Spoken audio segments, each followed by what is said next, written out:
Hey, what's going on, Who That Nation? It is yours truly, TJ Jones, the host of the State of the Saints podcast, giving you all the State of the Saints podcast halftime report.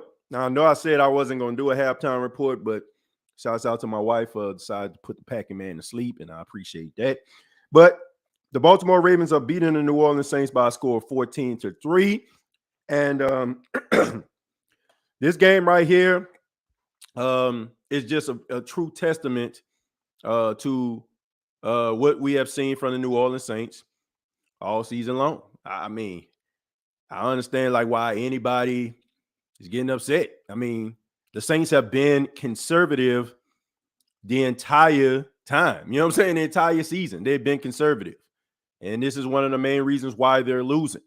The lack of aggression, being too conservative when it comes to the offensive play calling. And Baltimore is very prepared.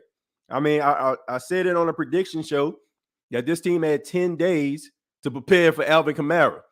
And I also told you that this team does really well at neutralizing pass catching running backs. So, yes, I am going to pat myself on the back because I know what the hell I'm talking about from time to time. So, this is not a good matchup for the New Orleans Saints. Let's just come to grips with this, folks. This is not a good matchup. I used on the pregame, it's like Deontay Wilder versus Tyson Fury. It's just not a good matchup. Sean Payton, Drew Brees struggled against this team throughout the years. Like, there's a reason why they only beat the Baltimore Ravens one time. This is a good team. And we just have to accept that. If the Saints are going to win tonight, they're going to have to be aggressive. Like, they're going to have to push that ball down the field. They are going to have to push the ball down the field. They cannot be conservative. They cannot be conservative, man. They are going to have to be aggressive. And Andy Dalton is going to have to do it. And people, you know, I see people saying they're playing soft. No, they're not. The Baltimore Ravens are a good football team. Like, this is what you've seen from the New Orleans Saints the entire, even in the wins. This is what we seen. Like, this is what y'all don't understand.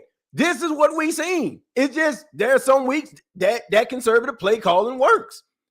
And don't get it twisted. Like, a lot of you probably fell in love with that game last week and just thought, oh, man, it's going to solve the New Orleans Saints.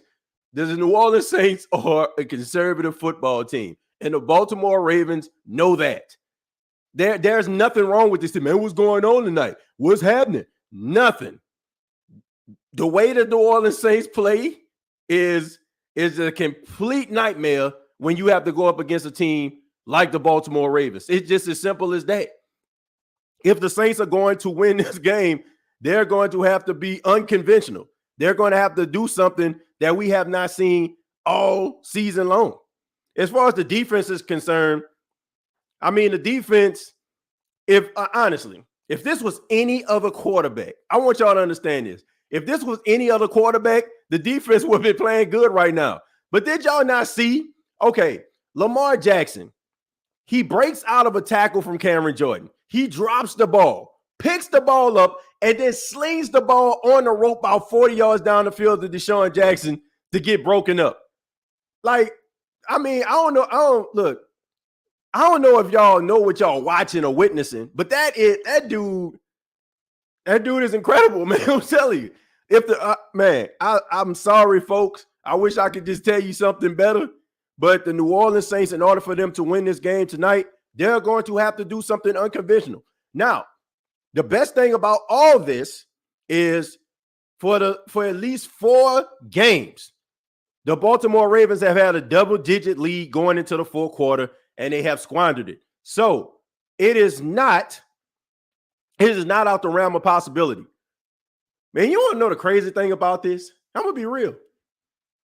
This game would be tailor-made for Jameis Winston.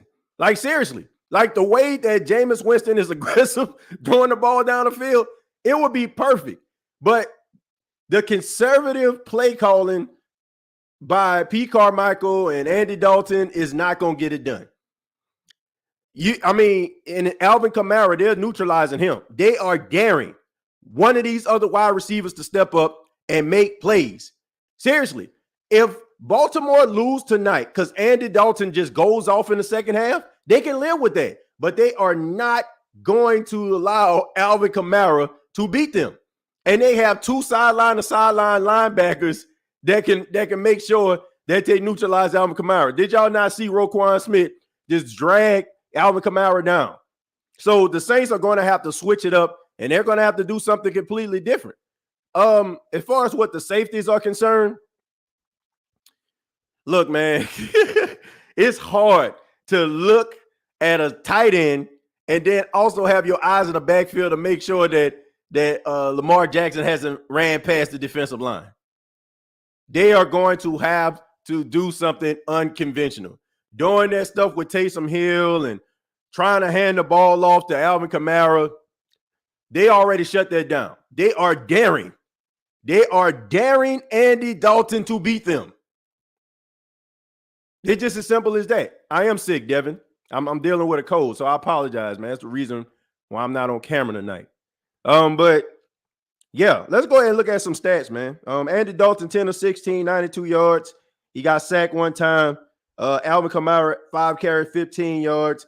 And you also have Dwayne Washington. He has a -1 yard. Chris Olave, 2 catches for 31 yards. Callaway, 2 catches, 19 yards. Should have had a touchdown. Don't know what in the world Andy Dalton was doing on that play. And he right to be gnashing his teeth and being upset because that should have been a touchdown. And you're not going to get many opportunities like that. Traquan Smith, 1 catch, 13 yards. Alvin Kamara, 2 catches for 13 yards. And also you got Adam Troutman, 1 catch for 8 yards. Dwayne Washington, 1 catch, 7. And Juwan Johnson, 1 catch for 1 yard, which didn't make any sense because why would you throw the ball like a little bit past the line of scrimmage? Throw that play in the trash. Marcus May leading the team in tackles with 6. Demario Davis with 4. Alontae Taylor with 4. Tyrann Mathieu with 3. Alontae Taylor also has a pass breakup. Look, what do I expect in the second half? I expect for the Saints to be the Saints. Stay true to what they feel like they've always done. You know, in the words of Dennis Allen, keep on doing what they're doing. But look, they're going to have to be able to push the ball down the field. And I'm telling you, Andy Dalton needs to look at Marcus Peters. Whoever on Marcus Peters, like you send him downfield. Like seriously, like they're going to have to push the ball down the field. Where are the plays for Rashid Shaheed? Like where are the plays for like Taysom Hill? Why is it that we didn't see Taysom Hill till a little bit almost in the second quarter? I just feel like, man, the Saints, I mean, you're fighting for your division life and your playoff life. And you're acting as if this is just week 1 or something like that. Oh, we got it. Look, if you lose the game, it is what it is. But you got to be aggressive, man. You got to be aggressive, and you got to do something unconventional, something that they aren't used to seeing. It's just as simple as that. If you continue to play the way you are, then the next time y'all hear from me is going to be talking about the Saints got blew out. And we might end up starting the show a little bit early, depending on if that happens. That's why you never jump on the fluke train. I need to see consistency, and that's why we have had none of. Exactly. On my mama if the Saints lose. Exactly, Chosen. Right? Dalton can't win games for you if he doesn't have a running game. He struggles. And like I said, that's what teams seen. And Baltimore had 10 days to find ways to neutralize Alvin Kamara, and it's working. And this offense goes as Alvin Kamara goes. If you can't run the football, if you can't utilize Alvin Kamara, then you play right into the hands of that defense. And they hunting. And that's just what it is. I know people talking about, I want to make this very clear.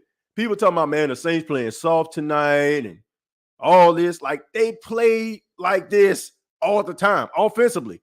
They played like there's nothing different tonight that we haven't seen from this offense. The only difference is when we're happy, it works. Like it works from time to time. And it works to a point where we can be quiet. But if you go up against a team that is aggressive defensively, and they have the ability to take away the things that you do best, then you play right into the hands. So we're going to see, like seriously, we're going to see what type of play caller Pete Carmichael is, and we're going to see what type of defensive coordinators Chris Richard, Ryan Nielsen, and Dennis Allen are. Because not being able to get Baltimore off the field on third down, getting these penalties, these holding penalties and stuff like that, and not being able to put Lamar Jackson on the ground. It's a recipe for disaster. But like I said, this is what is going to make the Saints come away with the victory. They got to push that ball down the field. All right. But I'll be back for the post-game show. I hope everybody enjoys the second half. Hopefully the Saints give us something we can talk about instead of 3 points. But regardless, win, lose, or draw, we'll be back here for the post-game show. This has been the State of the Saints podcast. All I got to